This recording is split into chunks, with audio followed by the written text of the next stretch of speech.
요한복음 이 첫 구절을 읽는 순간 여러분 어느 책이 좀 떠오르시는가요?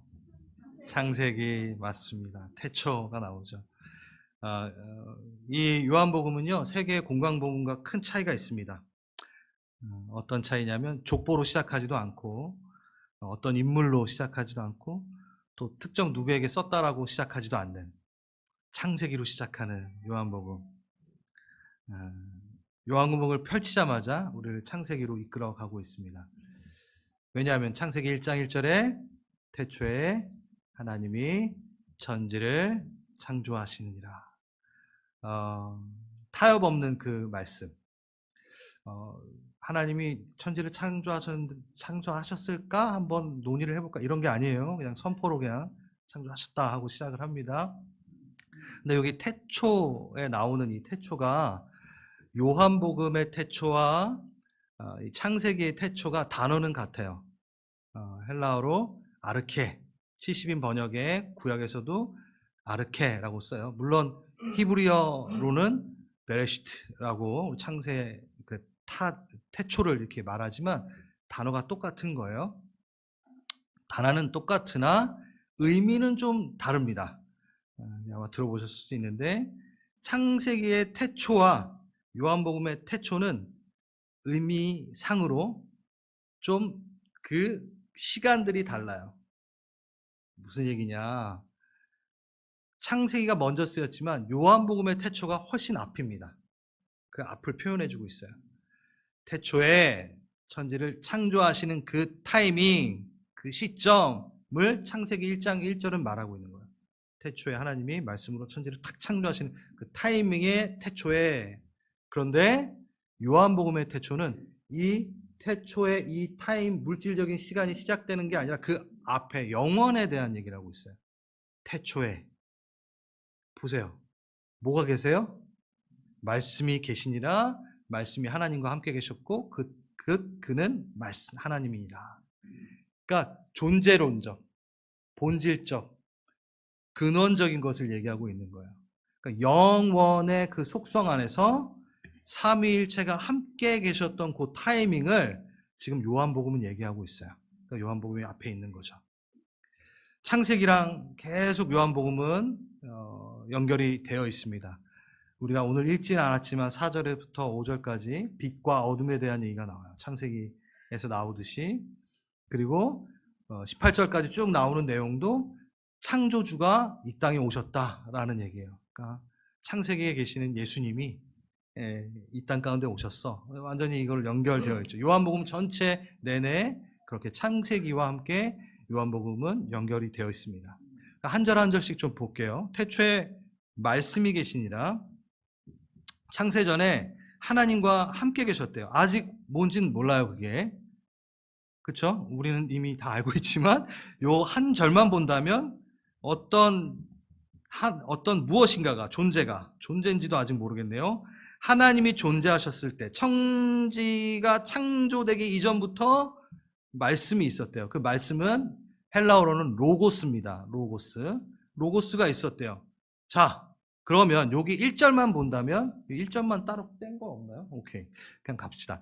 1절만 본다면 이 로고스의 속성은 어떤가요? 창조가 된 건가요? 아니면 창조가 되지 않은 선재해 있던 건가요? 창조의 타이밍이 창세기 1장 1절이라 했죠. 태초에 하나님이. 지금 요한복음은 어딜 말하고 있다고 그랬죠? 예. 그러니까 여기에 말씀은 창조된 게 아니죠. 피조물이 아니라는 겁니다. 그게 1절부터 지금 벌써 드러난 거예요. 그 말씀이라는 속성, 그 로고스는 창조된 게 아니야. 누구와? 하나님과 함께 있었어. 라고 지금 얘기하죠. 그가, 잠깐 보내. 이 말씀은 곧 하나님이래. 2절, 그가 하나님과 함께 계셨대. 태초부터. 인격이네. 이렇게 되는 거예요. 요한복음을 처음 읽는다고 할 때, 사람들이.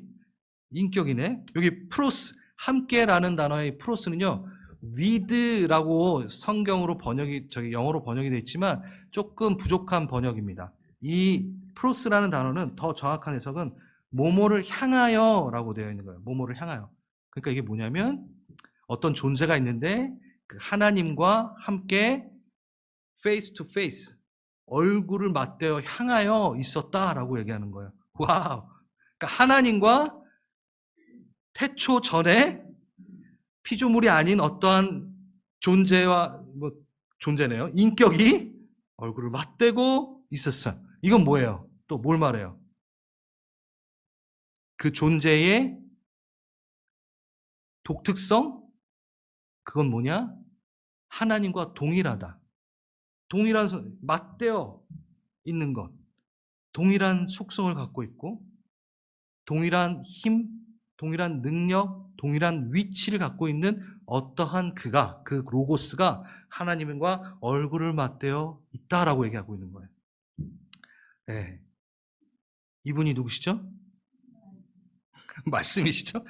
이분이 누구시죠? 예수 그리스도라고 이제 나옵니다.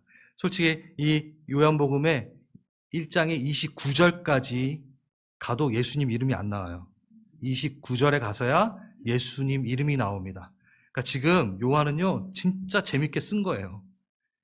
자, 하나님이 계셨는데 말씀이라는 분이 태초전부터 같이 있었어. 아, 그분은 인격이셔. 인격에서 얼굴을 맞대하고 있어.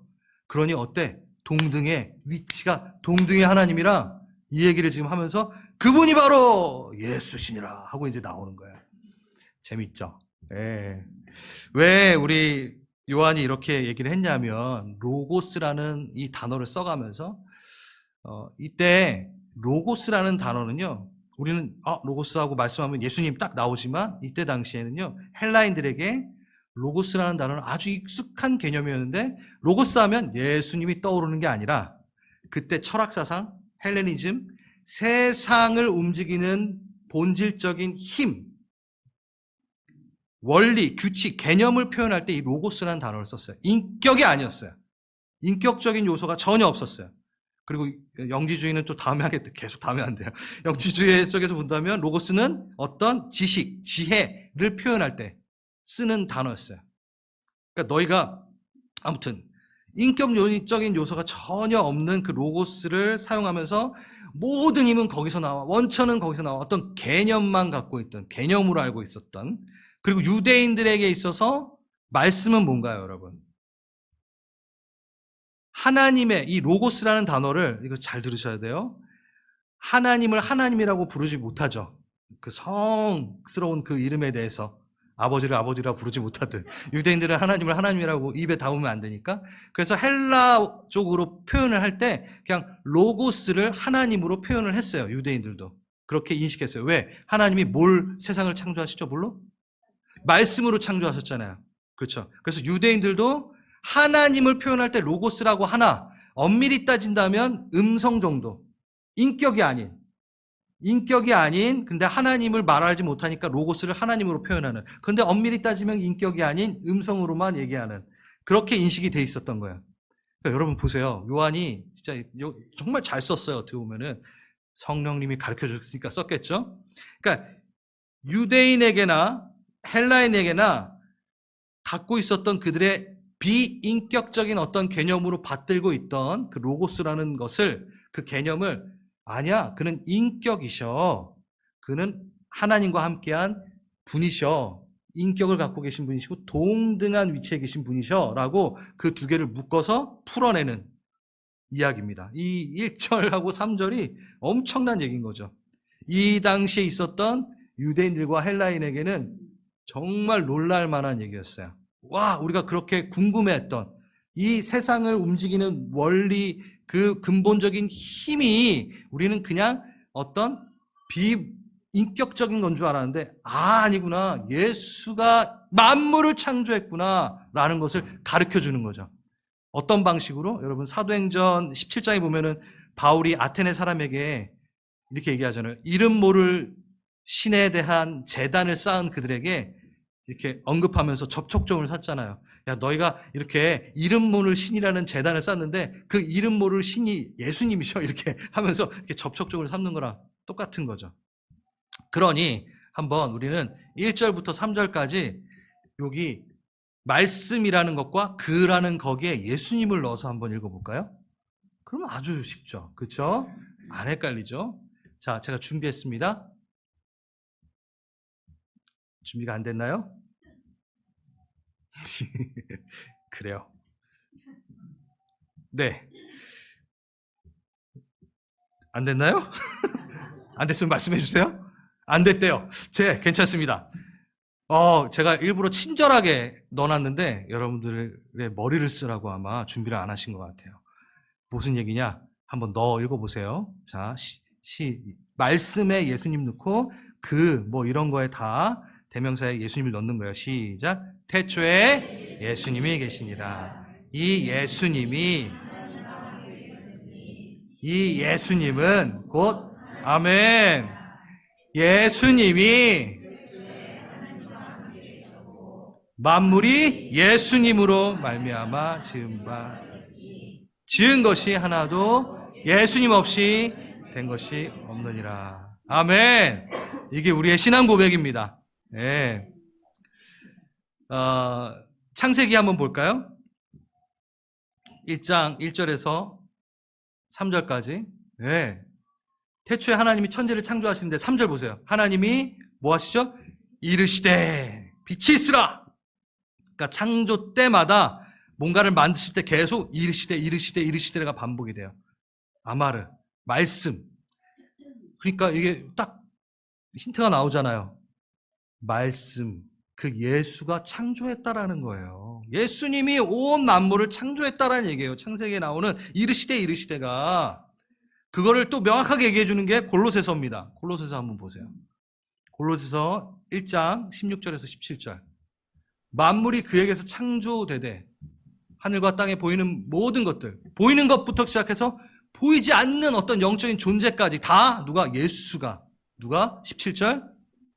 그가 만물보다 먼저 계시고 만물이 그 안에 함께 섰느니라. 예수님이 온 만물을 창조하셨다라고 얘기하는 것이 또 골로새서에 나오고 있죠. 누구를 위해? 예수를 위해. 와, 이게 너무나 기가 막힌, 너무나 아름다운 정말 구절인 것 같아요. 예수님은 신약에서야 겨우 등장하시는 분이 아닙니다. 육체를 입고 우리 가운데 오신 거는 2000년 전 신약 맞아요. 근데 만물을 창조하실 때, 나를 창조하실 때 누가 계셨다? 예수님이 계셨다. 예수님이 계셨어요. 태초에 그 이전에 먼저 선지하심으로. 그러니 얼마나 유대인에게나 헬라에게나 지금 우리에게나 충격이며 감사이겠습니까? 그 2절 저기 잠깐 앞으로 창세기 1장 그쵸? 여기 2절도 한번 읽어볼까요? 시작.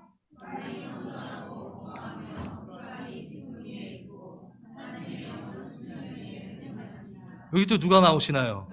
성령님이 또 나오시잖아요. 네. 지금 1절에서 3절까지 삼위일체가 다 나오시고 계신 거예요. 말씀으로 이르시되 빛이 있으라. 빛이 누구세요? 예수님. 그러니까 빛을 선포하여 만드실 수 있는 분이시죠. 2절에 수면 위로 하나님의 영이 루아의 호흡이 바람이라고도 하지만 호흡이라고 하죠. 그 호흡으로 우리의 호흡은 누구의 호흡이에요?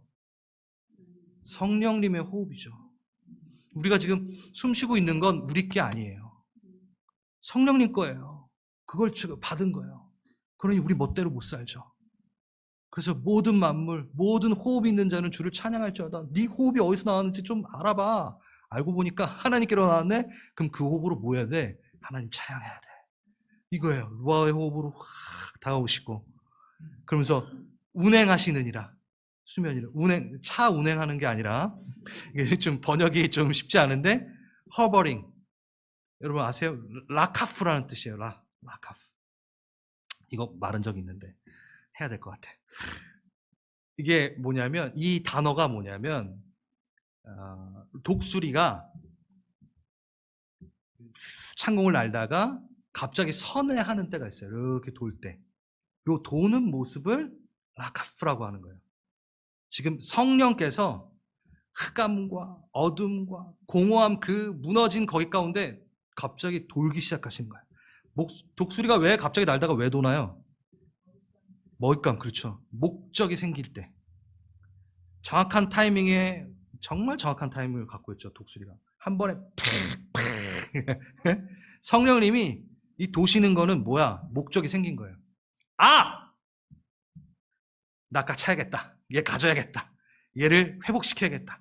내 먹이를, 내 거를 만들어야겠다. 성령님이 운행하시면서 그 창조 가운데 우리를 보시며 언제나 우리가 낙마하고 힘들고 어두운 가운데 있을 때 선회하시기 시작하시는 성령님. 이게 라카프예요. 목적을 갖고 우리를 돌보 계실 때, 그리고 정확한 타이밍에 우리를 건져내시기 위한 이 장면이 바로 그거예요. 그러니까 창조 가운데 그 성령님은 그 모습을 하시고, 또 라카프가 또 어떤 의미가 또 있냐면, 닭이 알을 품을 때, 여러분 알을 딱 품고 가만히 있지 않아요. 여러분 그냥 보면 가만히 있는 것처럼 보이지만 닭이 궁뎅이로 알을 돌려요. 왜? 균등하게 열이 닿아야지만이, 체온이 닿아야지만이 잘 부화할 수 있기 때문에. 그래서 이렇게 엉덩이를 이렇게 하면서 돌려요.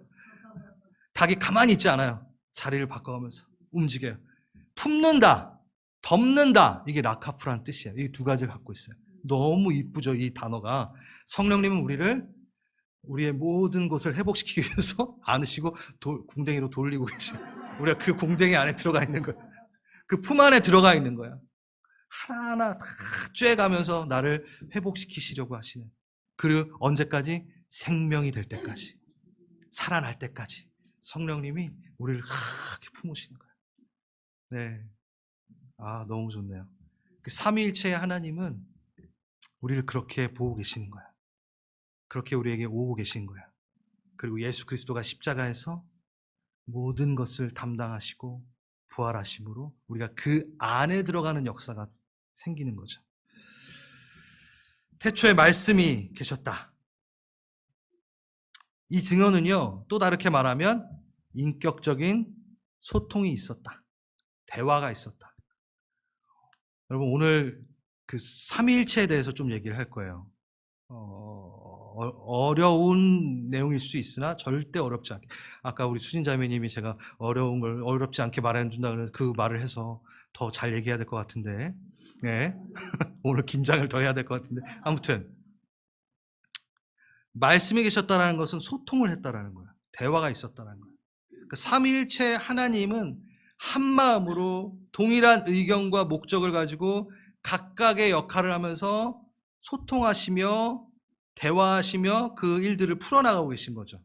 예. 그래서 삼위일체 하나님의 존재성, 관계성을 말해주는 구절이 여기에 있습니다. 한번 볼까요?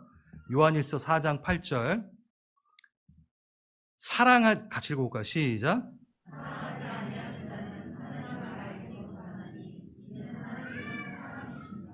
하나님은 사랑이시니라. 제가 이거 몇 번 얘기를 했는데, 그렇죠?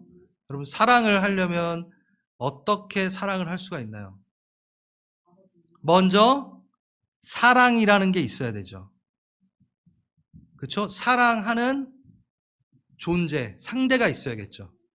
사랑이라 함은 무조건 사랑하는 자가 있어야 되고 사랑받는 자가 있어야 되며 그 안에는 사랑이 있어야 됩니다. 아멘. 네. 아멘 안 하셔도 돼요, 이거는. 아무튼. 그러니까 사랑이라는, 하나님은 사랑이시다라는 건 벌써 뭘 말하는 거예요? 공동체시다라고 하는 거예요. 하나님 혼자 계신 게 아니라 삼위일체 하나님이 함께 사랑하고 계신 거예요. 대화하고 계신 거예요. 소통하고 계신 거예요. 그게 삼위일체 하나님을 잘 나타내는 게 바로 하나님은 사랑이시라. 하나님은 사랑이시라. 이거를 상호 통제, 상호 교류, 상호 함께 사랑하는 이 단어를 헬라어로 신학적으로 페리코레시스라고 얘기해요. 이것도 했던 거예요. 여러분, 네, 페리코레시스. 페리는 둘레, 코레시스는 춤추다. 그래서 손을 맞잡고 원을 가지고 돌며 춤추다, 즐겁게. 이거 예전에 야외 예배 때 한번 제가 세워가지고 막 이렇게 돌게 하시고 막 했던 거 기억나나요? 그러니까 삼위일체 하나님이 어떤 서로 맞잡고 도시는 거야. 즐겁게. 강강수월래 하듯. 네, 서클 댄스 이렇게 쭉 도는 거예요. 이거를 헬라어로 표현하는 거예요. 하나님은 서로 연합하신다. 상호 내주하시고 순환하고 서로를 이렇게 침투하시면서 완전히 하나 돼서 여기서 한 분만 역방향으로 돌면 어떻게 되죠? 그 넘어지고 끊어지게. 그런 게 아니다. 같은 방향, 같은 목적으로 즐거이 그 모습을 삼위일체 하나님으로 표현을 한 거예요.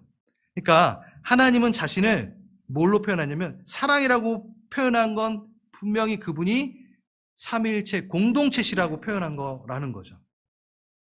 그래서 무엇보다도 하나님은 공동체 안에서 소통하시고 말씀하고 계셨고 무엇보다도 서로 사랑하고 계셨다. 이게 여러분은 지금 안 놀라지만, 전혀 놀라지 않지만 오직 기독교 신앙에만 창세 전에 뭐가 있었다? 사랑이 있었다 얘기하는 거예요.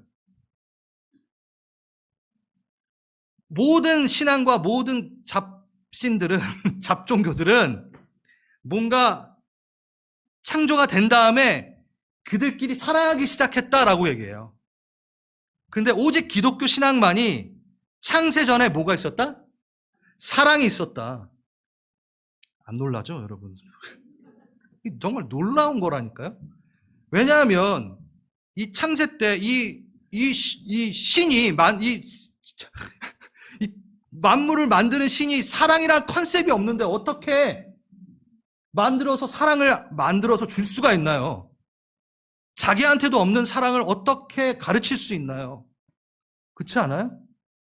그러니까 그거 다 거짓말, 그거 다 뻥이라는 거죠. 걔네들이 얘기하는 건.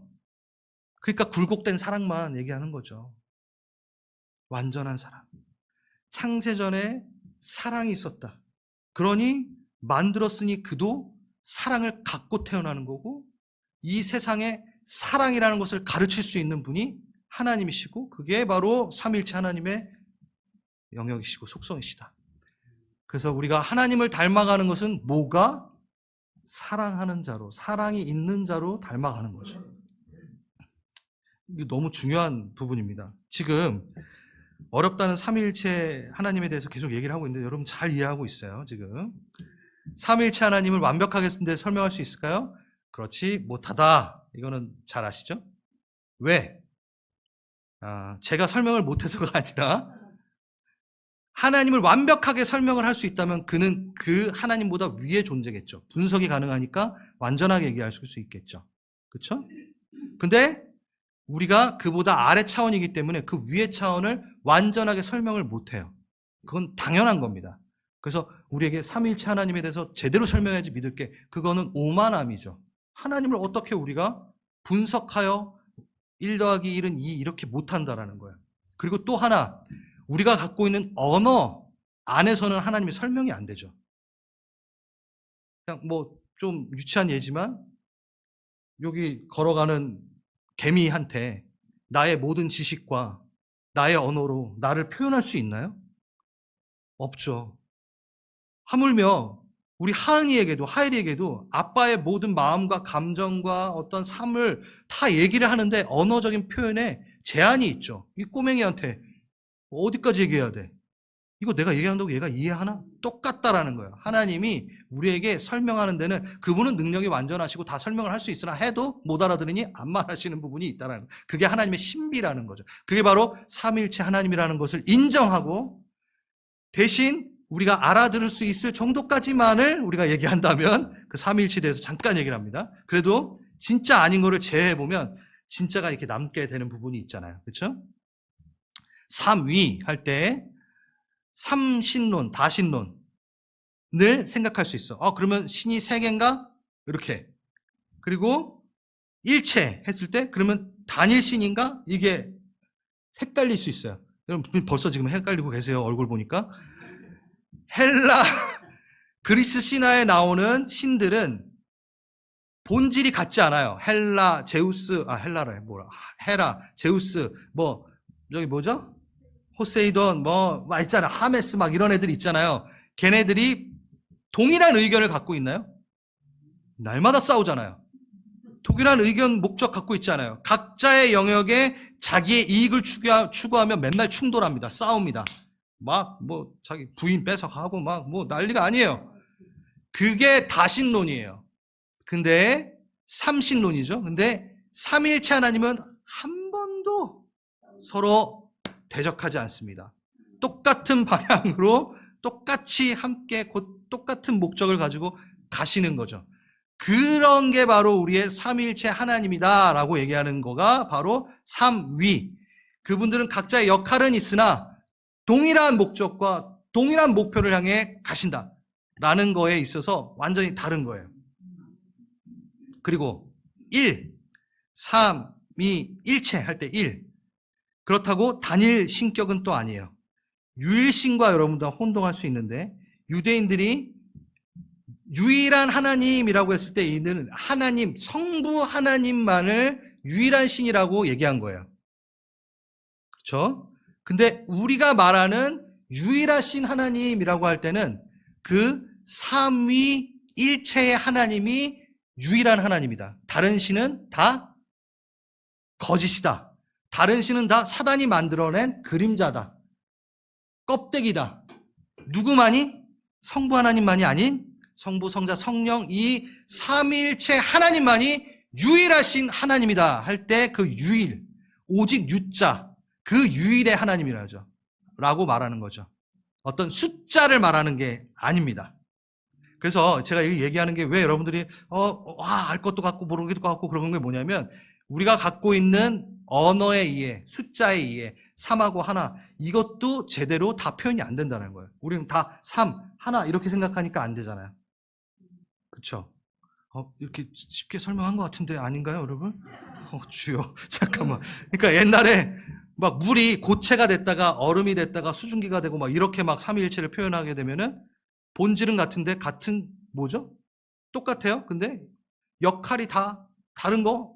아니, 독특성이 있어야 된다는 거죠. 그러니까 이것도 표현을 못 하는 거예요. 그러니까 뭐 이런 물질로 표현하기에 안 돼요. 왜? 우리의 언어와 우리가 여기 갖고 있는 3차원적인 것으로 하나님을 표현을 하니까 제한은 돼요. 하지만 제외 아닌 거는 이렇게 빼면은 된다라는 거죠. 그러니까 또 이런 거죠. 독수리 오형제가 하나, 둘, 셋 각각의 역할은 있지만 얘네들이 합쳤을 때 불새가 돼서 완전히 하나가 돼서 큰 힘을 발휘하잖아요. 이것도 안 된다라는 거예요. 각각 이분들은 능력이 동일하다. 1호가 5호보다 더 세고 이러지 않아요. 그러니까 아무튼 설명이 다 안 되지만 합체를 해야지만 완전해진다도 아닌 삼위일체 하나님. 그러니까 독립적으로 완전하신 분. 본질은 같으나 동등성의 유월이 없으시고 홀로 전지전능하신 하나님. 이 얘기가 있는 거죠. 그래요. 그래서 이게 어려운 거예요. 다음 주에도 한번 조금 더 할 텐데. 그래서 하나님이 우리에게 어디 수준까지로 얘기를 하셨냐? 본인의 본질을 뭘로 표현하셨다? 사랑으로 표현하셨다. 관계로 표현하셨다. 너희 다 이해 안 되지? 그런데 아버지와 자녀의 관계가 그 이해 안 됨으로 끊어질 수 있느냐? 하엘이가 나를 다 이해해야지만이 아버지로 인정하나요? 아니죠. 하은이가 나를 다 모든 속속들이 다 알고 분석이 가능하니까 아버지 했나요? 그래서 하나님은 관계로 자신을 표현한 거야. 난 너의 아버지야. 난 너를 사랑해. 우린 사랑이야.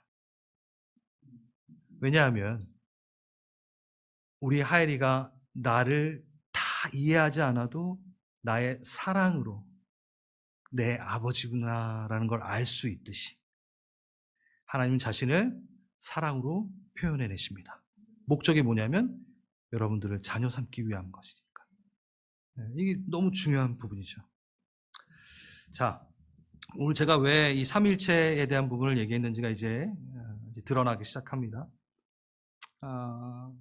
기독교 교리의 정립에 엄청난 기여를 한 초대교부 어거스틴이 동일하게 삼위일체에 대한 고민을 했어요. 고민 끝에 이가 내린 정답은 뭐였냐면, 정답이라기보다는 어떠한 방법으로 하나님을 알아가려고 했냐면, 하나님의 형상으로 창조된 사람을 관찰하다 보면 조금 힌트를 얻을 수 있지 않을까? 그렇지 않아요? 하나님의 형상으로. 창세기 보면 우리의 형상으로 사람을 만들자 하셨잖아요. 그러면 사람이 누구 닮았다라는 거예요? 하나님. 성부 하나님? 아니죠. 우리 성부, 성자, 성령의 하나님을 사람은 닮았다라는 거예요. 그러니까 어거스틴이 사람을 관찰하면 성부, 성자, 성령 하나님을 알 수 있겠네 이렇게 시작을 한 거죠. 그래서 아까 말했던 사람이 사랑을 하려면 뭐가 있어야 돼요? 사랑하는 대상이 있어야 되고 사랑하는 자가 있어야 되고 그 안엔 그 안에 사랑이 있어야 되죠. 그거를 어거스틴이 어떻게 풀이했냐면 이는 내 사랑하는 아들이라 하고 침례 베푸실 때 아버지가 예수에게 성부 하나님이 성자 하나님에게 얘기하셨던 그 내용.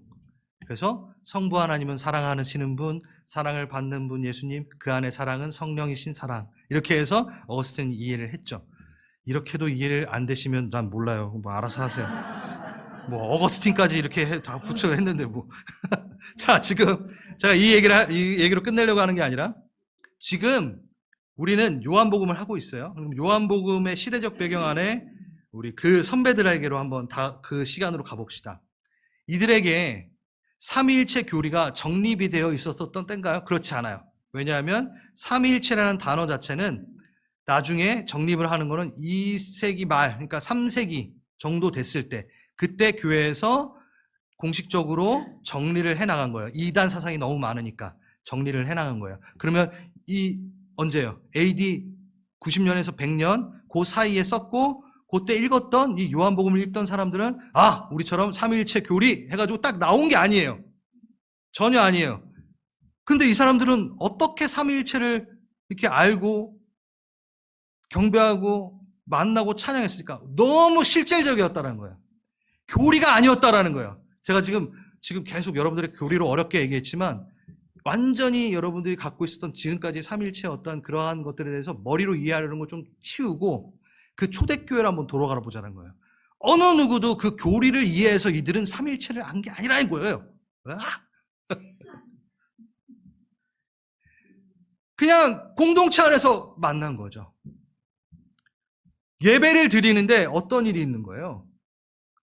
분명히 죽으시고 부활하신 예수 그리스도 만났던 사람도 있고 그 공간 안에는 나이가 많이 드셨겠죠. 그런 분들은 그 예수를 만났던 사람들에 대해서 들은 사람들도 있을 것이고 그리고 오순절 성령의 다락방 거기에 있었던 사람들이 있을 것이고 막 이렇게 얘기를 하고 있을 것이고 그런 사람들이 모여서 같이 예배를 하는데 유대인도 모이고 막 다 모였어요. 다 모였는데 그 성령님을 통하여 우리가 예수의 실존을 막 발견하는 거예요. 예수를 만나게 되고 희한하다.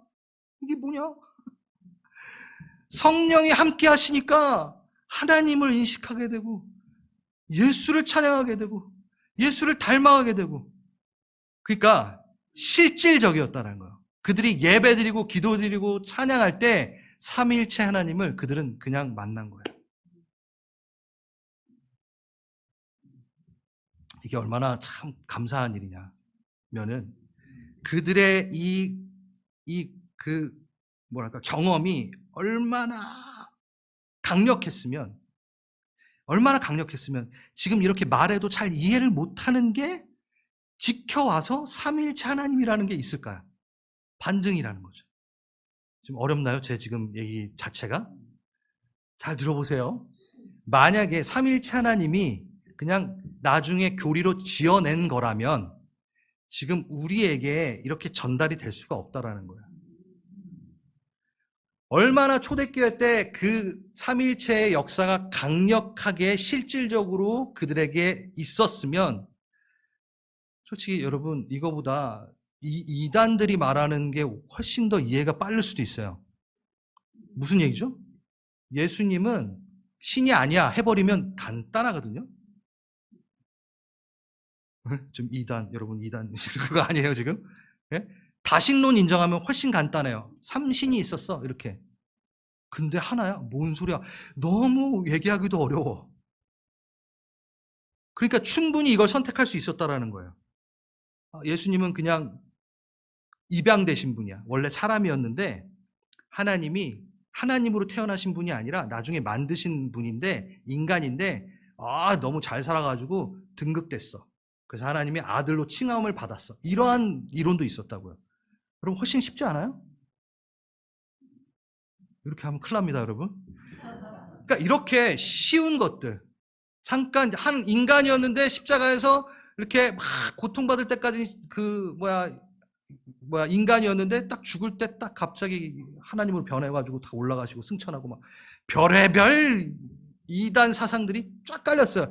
그거 들으면 그럴만한데 이게 더 편한데 이럴 수 있어요. 왜? 우리의 이해력, 우리의 합리적이라고 하는 우리의 머리로는 이게 훨씬 예수님을 얘기하고 삼위일체가 아니죠. 그렇게 하면은 간단해요. 그런데 지금 제가 계속 말하는 건 지금 이렇게 설명해도 잘 모르고 믿음으로 그분이 그렇다라고 하는 거에 대해서 받아들여야 되는 이게 지금 이 교회를 붙들고 있고 그게 진짜 신이라는 것이 지금 계속해서 이야기되고 있고 우리의 신앙으로 결코 타협할 수 없는 것으로 지켜왔다는 것은 정말 이게 맞기 때문이라는 거예요. 정말 이 초대교회의 이 성도들이 삼위일체 하나님에 대한 것이 교리로서가 아니라 완전하게 그 삶 가운데서 체험되어져서 이어져 왔기 때문에 그들이 고수하고 잡았다는 거죠. 이거는 타협할 수 없어. 이게 맞으니까. 그래서 진짜 삼위일체가 맞는 게 반증이 된다라는 거예요. 주여. 그럼 여기서 끝나면 끝나나? 그게 아니죠. 이제 한번 다시 돌아가 봅시다. 그 삼위일체 하나님을 실질적으로 체험한 그 공동체 안에는 뭐가 있었을까요? 잘 보세요. 예수님을 닮아간다는 것은 예수님의 성품에 대한, 왜냐하면 하나님을 볼 때 우리가 예수를 보면 하나님을 알 수 있다 하니까 이 땅에 육을 입고 오시는 그 정말 완전한 분이 오신 그 하나님을 보고 눈에 보이는 그분을 보고 잘 따르고 예수님처럼 살면 내가 아주 좋은 본이 되었죠. 근데 지금 우리가 예수님을 보지 못해요. 그렇죠? 그래요? 그리고 우리에겐 뭐가 남았나요? 예수를 닮기 위해서는 그렇죠. 삼위일체 하나님을 닮아야 되죠. 우리가 예수님을 닮는 거는 맞아요. 근데 너희가 신의 성품에 참여한다. 우리가 하나님께서 우리의 형상으로 우리 사람을 만들었어. 그리고 너희를 예수 그리스도의 십자가로 인하여 자녀 삼으셔서 뭘 만들고 싶으신 거예요? 하나님의 형상으로 회복되길. 그때 여러분 하나님의 형상 했을 때 성부만 떠올리나요, 여러분? 우린 그냥 쉽게 넘어가요, 너무. 우린 예수를 닮으면 된다는 건 있는데 하나님을 닮는다라고 했을 때는 성부 하나님 이렇게 돼버려요, 갑자기. 다니엘실론으로 가버린다고요. 유일하신 하나님, 삼위일체를 닮아야 되는 거예요. 자, 삼위일체는 자기를 뭘로 표현했다? 사랑으로 표현했다. 그럼 우리는 하나님을 닮아간다라는 거는 하나님을 닮아간다라는 거는 그 삼위 안에 있는 상호 교통, 상호 통제, 상호 내주, 이걸 닮아간다라는 거예요. 예수님 닮는 거 맞아요. 예수님 성품 닮고 맞아요. 근데 우리가 하나님을 닮아간다라고 했을 땐 삼위일체 하나님의 뭘 닮아가는 거예요? 사랑, 그 연합을 닮아가는 거예요. 아멘? 이거 좀 그래요. 여러분 좀 어려울 수 있지만 이게 진리입니다. 그래서 우리가 이래요. 우리가 신앙으로 자라나고 되게 성장하고 딱 하면은 예수 닮은 것만 딱 생각해요. 그게 나쁘다라는 건 아니에요. 네? 은사, 성령님들 다 따로따로 예수님에 대한 닮아가는 성품 좋고 이런 건 맞아요. 근데 우리가 하나님을 닮아간다라는 그러한 개념은 너무 부족하죠. 삼위일체 하나님, 사랑. 그러니까 사랑을 그냥 고린도전서나 이런 데 나오는 서신서에 나오는 그 정도로 닮아야지 이게 아니라 우리가 하나님을 닮겠다라고 하는 것은 무조건이야. 사랑이라는 거예요. 여러분 무조건이에요. 그거를 피할 수가 없어요. 그래서 쉽지 않죠. 우린 정말 죄송합니다. 좀 강하게 얘기하겠습니다. 더럽게 사랑을 못해요. 강하게 얘기하고 싶어요. 우린 개별적으로 성장하면서 막 자기는 신앙이 좋다라고 얘기할 수 있어요. 근데 너무 무례해요. 그럼 신앙의 성장, 하나님을 닮은 게 아니죠. 우리 사랑하자 이러고 끝나고 싶지 않아요. 하나님을 닮아가 봅시다. 상대가 나를 침투하도록 두십시다. 여러분, 가정에서부터 아내는 남편을 물에 행치 않는 거예요. 남편을 아내에 대해서 물에 행치 않는 거예요. 그게 하나님 닮은 거라고요. 근데 우린 이거 뒤로 빼거든요. 사랑은 공동체 안에서 우리가 왜 형제자매가 됐나요? 아저씨 아줌마지 다. 맞지 않나요? 아저씨 아줌마잖아요. 서로 피가 섞였어요, 뭐가 섞였어요. 근데 왜 우리가 형제자매라고 하죠? 성령님이 함께 계시니까 한 가족 됐으니까 그 얘기를 하는 거죠. 저는 이 창립기념일날 하나님이 정말 우리 하나님 대단하신 것 같아요. 어떤 타이밍 때마다 정확한 구절을, 제가 창립기념일 때문에 이걸 준비한 게 아니에요. 요때 요거 해야 되거든요. 제 마음 안에 3일째 해야 되거든요. 근데 정확하게 창립기념일이에요. 교회는 뭐예요? 맞아요. 하나님을 보여주는 공동체죠. 연합되는 것, 상호 통제하는 것, 상호 내주하는 것, 서로 들어가고 서로 받아주고 서로 용납하고. 우리 기도했잖아요. 누군가가 아파, 그럼 나도 아파야 되는 거야. 누군가가 영광을 받아, 칭찬을 받아, 그럼 시기 질투하면 안 되죠. 아멘. 기뻐해야죠. 삼위일체 하나님을 떠올려 보세요. 예수님이 막 십자가 지시고 부활하시고 영광 받을 때 하나님이랑 성령님이 나도 할 수 있는데 이러셨나요? 시기 질투하면서 그 각자의 역할을 하실 때 성령님이 그 교회 안에 들어가셔서 막 성령의 능력을 베푸시고 막 그럴 때 막 예수님이 저 위에서 나도 할 수 있는데 아니셨다는 거예요. 박수 쳤죠. 기뻐했죠, 같이. 그게 교회입니다.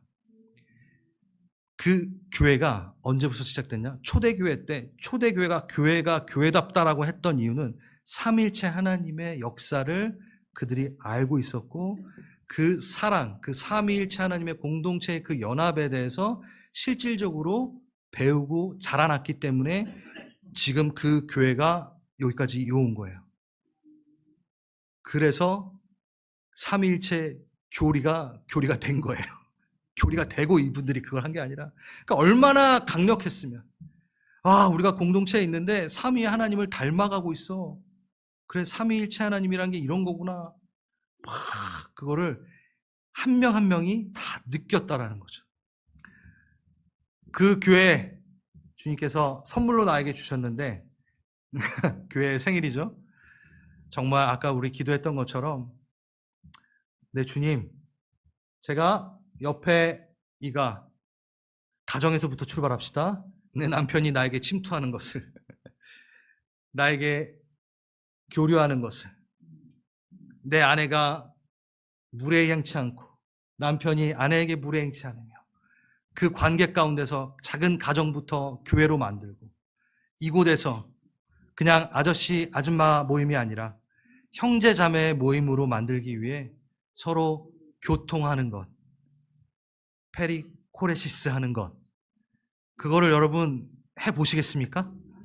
이미 하고 계시잖아요. 더 합시다.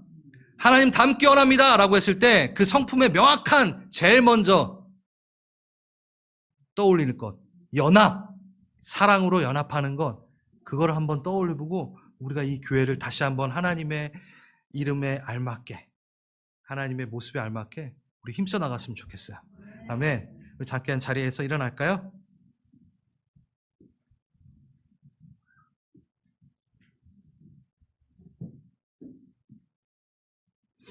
기도합니다. 우리가 오늘은 찬양으로 끝나지 않을 거요. 기도하고 끝낼 겁니다. 괜찮으시다면 여러분 돌아보십시오. 아주 간단한 적용입니다. 솔직히 매번 하는 적용일 수도 있는데, 여러분 정말 하나님을 닮으셨나요? 여러분들은 예수 닮기를 소망한다라는 찬양을 하면서 우린 예수님의 그 성품에 대한 부분을 많이 묵상해 봤어요. 근데 우리는 하나님 닮겠다, 하나님 알기 원한다. 그럼 공동체 아니면 하나님 알기가 쉽지 않아요. 왜냐하면 다 자기 멋대로 살고 싶으니까. 내 의견이 제일 맞으니까. 그래서 교회 아니면 여러분 나이가 드실수록 저도 그렇고 가정에서 목소리 제일 높으면 그때부터는 아나무인이 되는 거죠. 왜? 그냥 내 뜻대로 다 되니까. 근데 제일 그걸 방해하고 힘들게 하고 그걸 못하게 하는 데가 어디예요? 교회예요. 교회 오면요, 왜 이렇게 태클 걸어? 왜 내 멋대로 하고 싶은데, 내 마음대로 하고 싶은데 왜 이러지? 그러니까 공동체가 하나님을 닮아가는 훈련 장소인 거예요. 여러분 각자 가정에서만 계속 있다 보면요, 여러분이 주인 되세요. 그럴 수밖에 없어요. 우린 그렇게 살아왔으니까. 에덴 동산에서 내 멋대로 나의 원함대로 좀 살래 하고 튀쳐나온 게 우리잖아요. 근데 다시 에덴으로 모으시네. 서로 통제를 받게 하고 서로 내주하게 하고 교통하게 하고 불편해. 내 마음대로 하고 싶은데 유일한 공간. 그곳에서 누구를 닮게 하시기 위해서 우리를 모으셔요? 하나님을 닮게 하기 위해서. 진정한 사랑을 배우게 하기 위해서. 진짜 하나님을 닮게 하기 위해서. 너 그렇게 하면 무례한 거야. 너 그렇게 하면은 제우스 같은 그런 신이야. 아니야. 페리코레시스. 날 닮기 위해서 너가 이 안에 들어와야 돼. 그렇게 되길 원한다고 기도 한번 합시다. 기도하시겠습니다.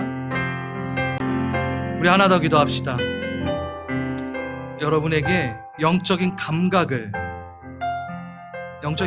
깨워줄 수 있는 내용이라고 저는 생각을 합니다. 여러분이 개인이 예배드리고 기도드릴 때 어떤 일이 일어나는 줄 아세요?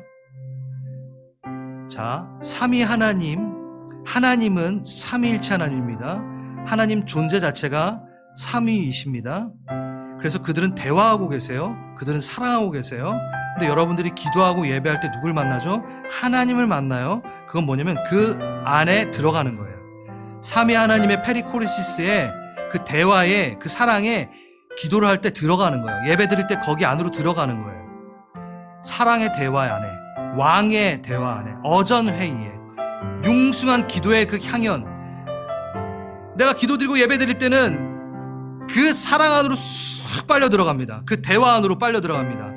그러니 우리가 다른 어떠한 내 개인적인 독자적이고 독불장군과 같은 나의 개인의 모든 게 하나님 안으로 쑥 들어가니까 거기에서 다룸을 받아요. 그래서 하나님의 의견을 갖게 되는 거예요. 삼위일체 하나님의 사랑의 의견. 그러니까 시기 질투가 없어지고 독단적인 게 없어지고 무례함이 없어지는 거죠. 그래서 하나님의 성품으로 그게 발견이 되는 거예요. 그리고 거기 안에 들어갔다가 예배가 끝나고 기도가 끝났을 때 다시 나오면은 하나님의 성품을 입고 나오게 되는 거죠. 그게 진짜 만난 거예요. 주님을.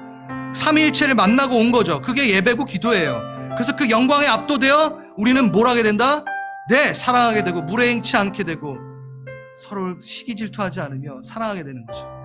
이거는 그냥 서신서에 나오는 그렇게 해라가 아니라 목숨 걸고 해야 되는 겁니다.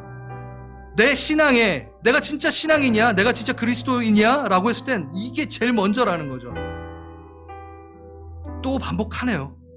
정말 중요하다는 거죠. 자, 기도합시다. 이제 여러분의 영적 상상력을 띄우시고 삼위일체 안에 기도하는 순간 그 안으로 쑥 들어가십시오. 찬양할 때나 들어가십시오. 그래서 그 페리코시스 안에서 그 사랑, 그 상호 교통을 누리십시오. 그리고 여러분 거기에서 치유되십시오. 여러분이 갖고 있었던 악한 감정들 치유되십시오. 상처들 치유되시기 바랍니다. 그 성령의 라카프, 알을 품으시고 생명을 품으시는 그 안에 들어가십시오. 여러분이 갖고 있었던 모든 시기 질투를 벗으십시오. 칭찬하십시오. 자랑하십시오. 내 옆에 있는 이를 사랑하십시오. 그게 교회입니다. 그게 하나님이 계신 곳입니다. 자, 기도합시다. 한번 기도해 봅시다. 들어가십시오. 그 안으로 들어가십시오.